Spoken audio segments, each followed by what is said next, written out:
From New York City, the world's most famous detective, Sherlock Holmes.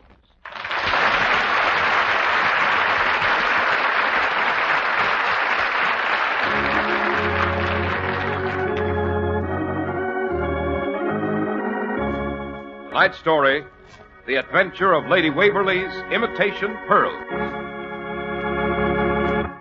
Well, here we are again in Dr. Watson's cheerful study. The lamp has been lit, and from outside comes the steady drip of a soft spring rain mixed with fog. Yes, Mr. Harris, this sort of weather always reminds me of Baker Street.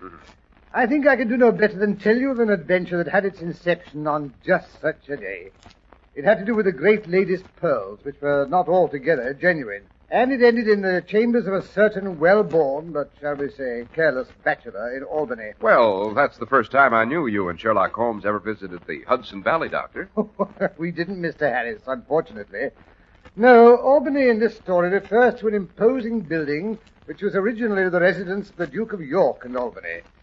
It was later divided into chambers for famous and fashionable bachelors. And now to return to the gentleman who lives in the Albany. Oh, no, not the Albany, Mr. Harris, just Albany. Oh.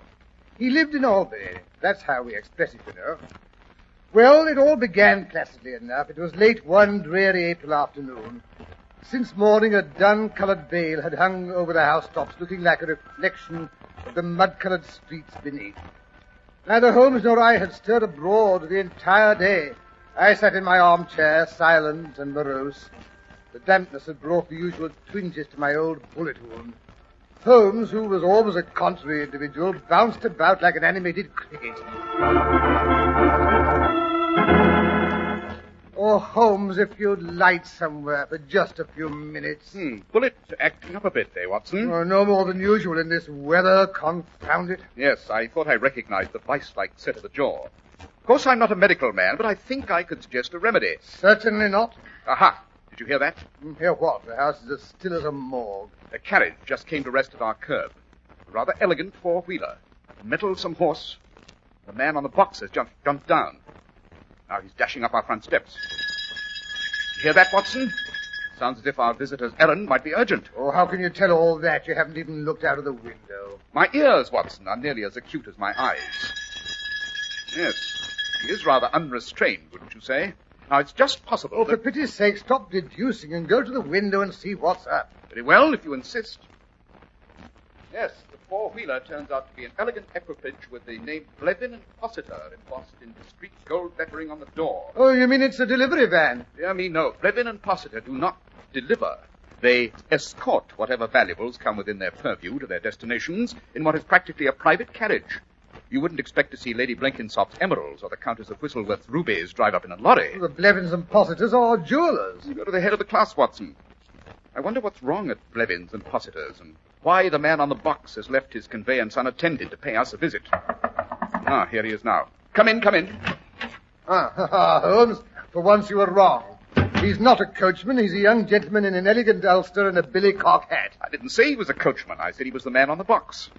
Why are you driving your own carriage, young man? What's happened to your usual coachman? Well, that's what I came to see you about, Mr. Holmes. You are Mr. Sherlock Holmes, I take it? Quite. Old Burbage, he's our driver, has been bludgeoned, and the contents of Lady Waverly's box is stolen. Burbage was inside the carriage, slumped on the floor. His forehead was still bleeding. However, he was coming to when we found him. Was he badly hurt? I don't think so. There's no evidence of a skull fracture, just a lump over the left eyebrow. I drove him home, of course, and his wife put him to bed with a poultice. Was he able to describe what had happened to him? Oh, yes, he was quite rational. Then why didn't you bring him along with you? Oh, I couldn't, don't you know. He was in his underwear. Oh, rubbish. Well, I'm doing my best, Mr. Holmes. I'm at my wit's end. Of course, when my uncle hears of this, I shall probably be sacked. I never wanted the job of playing nursemaid to all those confounded duos. Oh, I'll admit, I should never have taken that nap. Easy there, young man. No good becoming incoherent. If you want us to help you out, you'll have to pull yourself together. Oh, by the way, I'm Dr. Watson, Mr. Holmes' colleague and biographer. Which is nothing to brag about, Watson. Oh, I say, I am sorry. I don't know what's happened to my manners. I haven't even presented my card. Allow me. Read it, Watson. Archibald Trotwold Fossiter. And down in the corner it says representing Blevin and Fossiter. That's my uncle. I mean the Fossiter, the one who owns most of the firm. I see. How long have you been in his employ? Well, just a little over 2 months. Oh, I did so want to make good on Jenny's account, you know. She's my wife. And a darling. We've been married 5 weeks last Tuesday. Oh, that's charming. Watson, don't interrupt. In what capacity does your uncle employ you, Mr. Foster? Well, it's not a very impressive position, I'm afraid. I sit in the carriage and make sure everything's safely delivered to the proper address. When a firm deals in the commodities your uncle sells, young man, I should say that's a position of considerable responsibility. Oh, yes. I've had jewels amounting to $250,000 in my possession many times. And I assure you, if there had been anything like that in the carriage today, I shouldn't have dreamed of going home for lunch and taking a bit of a nap. So, you went home and had a nap? Yes, sir. You see, I had a touch of a toothache. Besides, I missed seeing Jenny at breakfast. I do hope you understand, sir. Quite. And where did you leave the carriage with the undelivered packages? Oh, just out in front, Mr. Holmes. It shouldn't have been too much of a risk. Burbage has been with the firm over 30 years. He's thoroughly reliable. Besides, I'd already delivered the really valuable articles, Mrs. Huddleston's emerald earrings and the Duchess of Heppelworth's diamond stomacher. There was only Lady Waverly's box left, Mr. Holmes. And it certainly never occurred to me anyone would want to lift that. What was in Lady Waverly's jewel box? Oh, just her pearls and a tea service. Oh, that's a bit thick, eh, Holmes? Just some pearls and a silver tea service. I take it the service was silver, Mr. Foster. Only superficially. She had sent it to be replated, you see. And the pearls were imitations, too. Fairly good ones, I'll admit. She'd had them restrung. She keeps the real ones in the vault. Cagey old girl, eh, Holmes? Fortunately for her. Well, that's my point exactly, Mr. Holmes. It'll ruin our reputation to know there's been a theft of any kind. People will be decidedly skittish about having us repair their jewels if they hear of it. I don't know what my uncle will say. When did you first discover something was wrong? Well, when Jenny woke me from my nap. I hadn't meant to take more than 40 winks, but it was nearly 2 o'clock when she started to shake me. Archie! Archie, darling! Hmm? Archie, wake up! Oh, it's too early to get up. Archibald, you are up. At least you ought to be. It's the middle of the afternoon. And Cook says the carriage has disappeared. What carriage? Blevins and Positives, of course. Cook says she thinks something's happened to Burbage. She took a look out the window while she was washing the dishes. She says she saw Burbage talking to a tall gentleman in a top hat. Next thing she noticed, Burbage seemed to be taken ill or something, because the gentleman was helping him into the cab. Cook says she was just fixing a cup of hot tea to take out to him when she looked up again and saw the carriage disappearing down the street with Burbage on the driver's box. So he must have recovered, I guess. Oh, but that's impossible. I mean that he'd drive off like that. Maybe he wasn't feeling very fit and decided he'd go home, too. Oh, don't be ridiculous. Burbage wouldn't do that, not without letting me know. Well, he has. So there. And I'm not ridiculous. Oh, there, darling. I didn't mean it. You did so. You just don't love me anymore. Oh, I do. I love you madly. I haven't time to discuss it now. Where's my hat? I've got to go out and find that confounded carriage.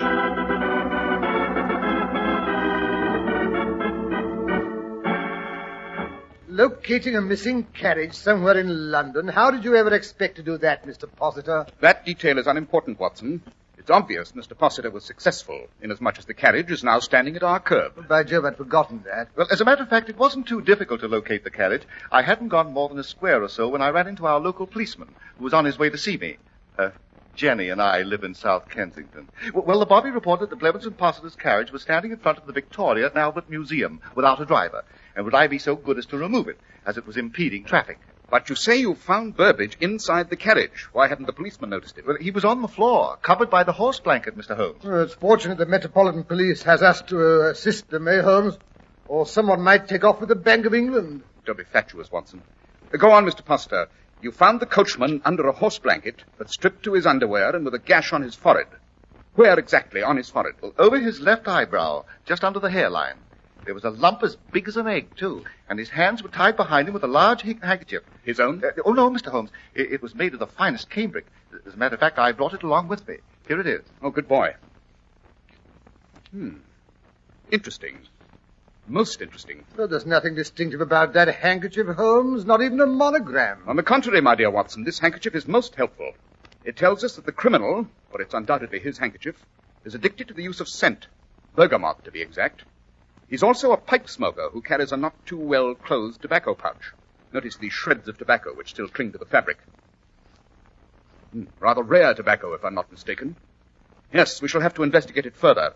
My high-powered microscope, Watson. Oh, very well, but what you expect to deduce from a shred of tobacco... Neglect no source of information, Watson, no matter how infinitesimal. Yes, from a drop of water, the true man of science can deduce Niagara Falls, as I've said before. Oh, fiddle-faddle. In spite of Watson's derogatory remarks, Mr. Possiter, I am probably the greatest living authority on tobacco, both in the unsmoked stage and later when it's become ashes. But while my colleague is setting up the microscope, suppose you tell us exactly what the coachman, Burbage, had to say for himself. Well, yes, sir. Well, I found the carriage in front of the museum right enough, and when I opened the door to look inside, I heard a moaning and groaning. Help! Oh, help! Hello? What's up? Help! Get this blanket off of me. Burbage, whatever are you doing there and in that condition? No, close the door, Mr. Possiter, sir. I wouldn't want to draw a crowd. Not in my underwear. Now then, what's happened? I've been conked, sir. What? Stood behind me, he did, when I wasn't looking. Then he stripped me of my driver's uniform, got up in the box in it, and drove us away. I've always said you could trust a man that was fond of horses, but not anymore, I won't. Oh? That's how we got to talking, sir. I was giving Bessie her midday oats, when down the street he comes, twirling a silver-headed cane, just as nonchalant as you please. Fine animal. That she is, sir. I like horses. You mind if I give her a lump of sugar? If she'll take it, sir. Bessie don't make up to everybody. Oh, I think she'll accept homage from me, Bessie. That's a good girl. Well, now, will you look at that? The J. She seems to be favoring this hind foot. Oh, really? I hadn't noticed. Maybe she's got a pebble in her shoe. Do you want me to investigate? Oh, no, sir. That's a familiarity she won't stand for. I'll do it. Here, Bessie. Nice girl. Give me the hoof. Easy now. Easy. That's right. Oh! Sorry, old chap. Had to be done. Just a love tap. Into the carriage you go. I want that uniform. Oh. Still conscious, eh? Have to work fast. Yes. Off with the coat. Aha. There we are. Just what I was looking for. How convenient.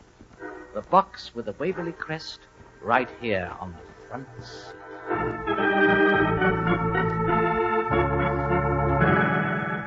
And so he stripped poor old Burbage, Mr. Holmes, and tied his hands with that handkerchief. After which, he drove the carriage away in Burbage's uniform. But only as far as the Victoria and Albert Museum. At which time he removed the Waverly box and disappeared at his leisure, still wearing Burbage's clothes. No one would think of questioning a man carrying a large, important box if he were wearing Blevins and Possiter's uniform. What size is Burbage, Mr. Possiter? Oh, about my height, 5'11", I should say, but a bit heavier built. I don't suppose you have any idea who the thief could be, Mr. Holmes. No, his description doesn't tally with any of our better jewelry robbers. What description? Not a word's been said as to what the man's like, aside from the fact that the cook says he wore a top hat. On the contrary, Watson, he's about 5'11", or he wouldn't have disappeared wearing Burbage's uniform. He's left-handed. The position of the wound on Burbage's brow gives us that interesting fact. His linen is of fine quality, witness the handkerchief. He uses bergamot, and he buys the most expensive brand of Latakia tobacco, a variety carried by only 2 tobacconists in all of London. And last but not least, when it comes to robbery, he's an amateur. But how can you know that? No professional jewel thief would run away with false pearls and silver plate. There could have been an accident. Not at all, Watson. According to Burbage's account, he recognized the box belonging to Lady Waverly. In fact, he probably expected to find it there. You mean the thief must be someone connected with our establishment who knew the box was in the carriage? Not necessarily. It could just possibly be an intimate of Lady Waverly who knew she was expecting delivery. But why bother with imitation pearls and plated silver? That, my dear Watson, is what makes this case worth investigating. But where are we to begin? With a visit to my friend Philip Ashton, who runs a small but select tobacco shop in the Burlington Arcade.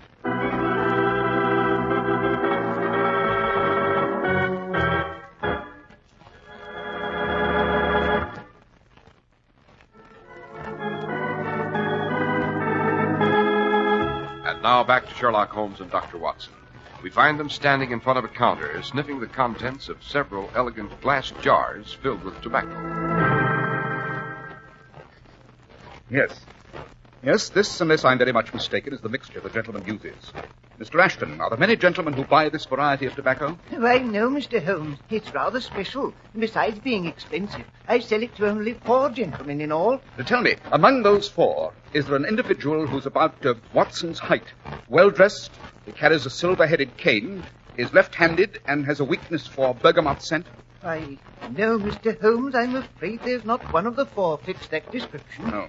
Mr. Hopworth has a silver-headed stick, but he's taller than you are. Mr. Eubanks is very short and can't abide scent. The Honourable Clarence Beswick is right-handed, a crack tennis player, you know. Colonel Jameson never appears out of uniform. That clears it, Holmes. Maybe your confounded deductions aren't so infallible after all. Now, hold on, though. There was a young gentleman came in yesterday answering that description. He purchased some of this tobacco? No, the young lady bought it for him. She buys it for all her admirers. He seemed rather shy about accepting a present from a lady, but she laughed and said she expected a present from him in return. Said he had never given her a proper present like some of her admirers. Can you remember the gentleman's name? I'm afraid not, Mr. Holmes. She didn't mention it. Just called him Freddie. But I do know the lady's name, sir. Fine lot of good that'll do, eh, Holmes? One blind alley after another. Stop burbling, Watson. What is the lady's name, Ashton? Violet de Villa, the new prima donna of the Gaiety.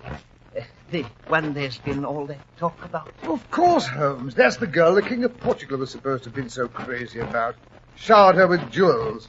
She's supposed to be one of the reasons he lost his throne. So is every publicity-hungry actress in Europe. You mustn't believe everything you read in the papers, Watson. Oh, balderdash. But what do we do now? Now, let me see. It's just half an hour till curtain time. Dear little Violet should be putting on her makeup. I think if we drop around to the Gaiety, we might persuade the lady to show us the latest addition to her jewel collection.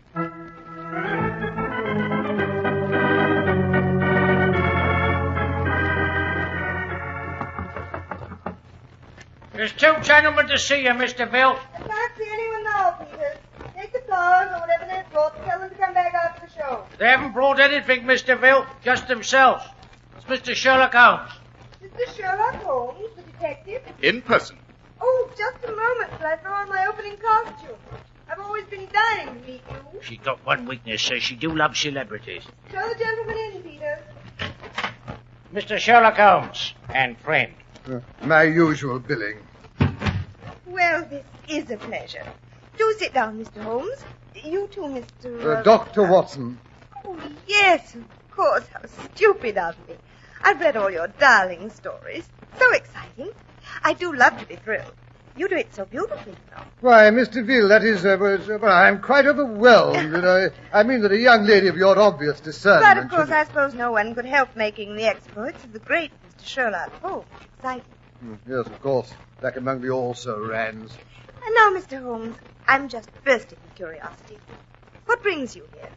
I've always understood you were practically a woman-hater. Not hater, my dear Miss Violet. I'm just, shall we say, on to their little tricks. Oh, dear. And I was so hoping to try mine out on you. I've some very effective ones, you know. Save them for some more susceptible victim. Oh, dear, I've always had a weakness for rude, self-sufficient men. Got you that time, Holmes. Don't interrupt, Watson. My dear Miss Violet, if I may call you that. I'd love it, unless you'd rather call me Vi. Miss Violet will do. I've come to warn you not to accept a present of jewelry from a certain fashionable young man. Gracious, I wonder which one you can mean. A girl in my position gets so many presents, you know. Suppose I specifically warn you against accepting pearls from a gentleman whose name is, shall we say, Freddie. Oh, this is fascinating. Why shouldn't I accept them, Mr. Holmes? Because he acquired them in a rather unorthodox fashion. I do believe you're trying to tell me Freddie stole them. Oh, but that's delicious. If you only knew how deliciously ridiculous. Freddie just couldn't possibly have stolen those particular pearls. Then you have already accepted them. What makes you jump to that interesting conclusion, Mr. Holmes? My dear Miss Violet, you will never make a great dramatic actress until you learn to control your reactions. When I first mentioned the pearls, your eyes darted quickly to your makeup box to see if they were in sight. Then when I intimated they might have been stolen, you couldn't resist closing the lid. This is ridiculous, Mr. Holmes. Freddie wouldn't steal anyone's pearls. Oh, I'll admit he's hot-headed and impulsive, but he wouldn't steal. Are you sure? How well do you know Freddie, Better than you do, at any rate, Mr. Holmes. I may not be a great dramatic actress, but I do recognize the gift when I see it. You didn't come here to warn me not to accept any pearls. You came here to find out who gave them to me. You don't even know Freddie's last name. Sorry, but you won't get it from me. Don't you think you're getting a bit rash, my dear Miss Violet? I mean, why risk getting on the wrong side of the law for a string of imitation pearls? Imitation? Yes. Don't be silly, Mr. Holmes. Freddie's pearls are real, right enough. They've been in the family for years. What makes you think he's given you the real ones, Miss Violet?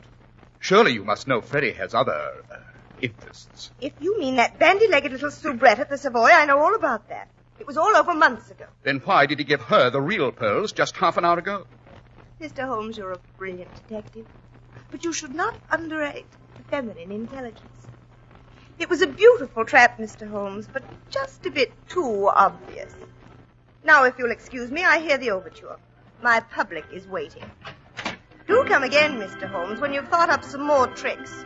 Now, if you don't mind leaving. Not at all. Thank you. We've quite finished. Yeah, interesting female, eh, Holmes?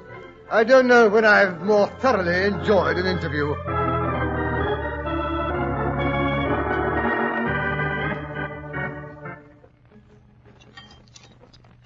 Ah, an excellent dinner, if I do say so myself, Watson. Pheasant was almost perfect. Undoubtedly, and it will put a jolly little crimp in our budget. Late dinner at Prince's Restaurant, champagne and caviar.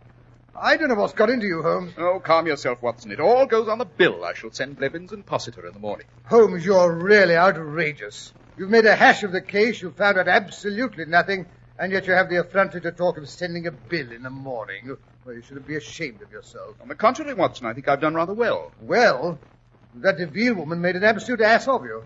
You mean that's the impression I permitted her to gather? She thinks she didn't give me the pearl thief's name. Actually, she spelled it out in block letters when she admitted they'd been in Freddie's family for generations. Whose pearls were they, Watson? Lady Waverly's, of course. Then putting two and two together, the thief must be a Waverly as well. Sir Freddie Waverly is a well-known young man about town with a weakness for ladies of the theatre. It's as simple as that. You mean he's stolen his own mother's pearls? His stepmother's, Watson. Freddie's always resented her. If his father hadn't married for a second time shortly before his death, Freddie would have inherited the pearls years ago. But why all this bother about imitation pearls? Freddie doesn't know they're imitations. It's never occurred to him that his stepmother keeps the real ones in the vault. Yes, well, if you're so sure of yourself, why not go to him and demand he return the silly things? If we were that gauche, Watson, the lady would probably refuse to give them up. No, you may count on it. Miss Violet will return them to him of her own accord as soon as the performance is over. And how do you reach that interesting conclusion? Freddie may not suspect that they are imitations. But dear little Violet is not so naive. Once you were out of the way, you can count on it, she rushed back and bit into the necklace. Yes, I don't imagine she took her discovery very placidly. They must have had an interesting performance tonight at the Gaiety. Yes, but Holmes, that performance was over nearly 20 minutes ago. We'd better get ourselves along to Sir Freddie's flat, wherever that is, or Miss Violet will get there ahead of us. Chances are she won't wait to remove her makeup. My dear Watson, why do you think I ordered a table in the window? Sir Freddie Waverly resides just opposite there in the impressive architectural monstrosity known as Albany, in flat 2A to be exact. I say, Holmes, there comes a carriage tearing down the street. It stopped across the way. Yes, by Jove, that's Violet getting out. Quick, Watson. We'd better rescue the Honorable Freddie before she tears his hair out by the roots.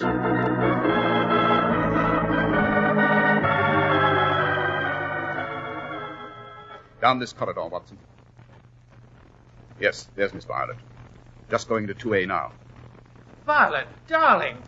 But how jolly to see you here. I mean, I hadn't hoped so soon that you would have received the pearls this afternoon. Ah, those pearls! How dared you give me those pearls? I've never been so insulted in all my life. Oh, come off it, Vi. You've accepted jewelry from gentlemen before this. Yes, jewelry, not paste. Violet, what are you raving about? What sort of a fool do you take me for? Do you think I don't know the real ones went to that little scarecrow at the Savoy? Well, give her these. She can put them on her poodle. If you don't mind, Miss Violet, I'll relieve you of those pearls. And we may as well collect the tea service while we're at it, Watson. I see the boxes standing just inside the door. What is this, a burglary? You should recognize the symptoms, Sir Freddie. If you think I've got to stand here and let two Oh, don't be a bigger idiot than you can help, Freddie. This isn't a thief. Sherlock Holmes. And don't be alarmed, Sir Freddie. These are not the Waverly pearls. Those are quite safe in Lady Waverly's bank vault. You mean that little floozy hasn't got them? Do dear me, no. That was just a trick on Holmes' part. Why, you unspeakable... Yes, Miss Violet. You should never underrate the masculine intelligence, you know. Particularly when it belongs to Sherlock Holmes.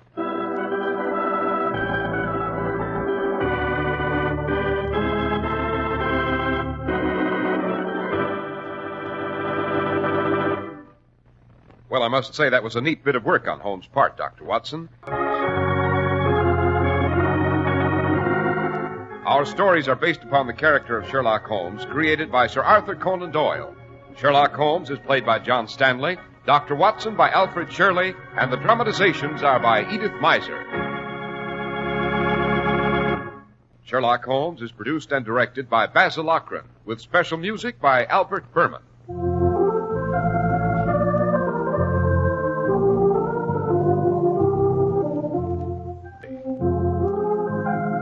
Be sure to listen next Sunday to Sherlock Holmes in The Adventure of the Empty House.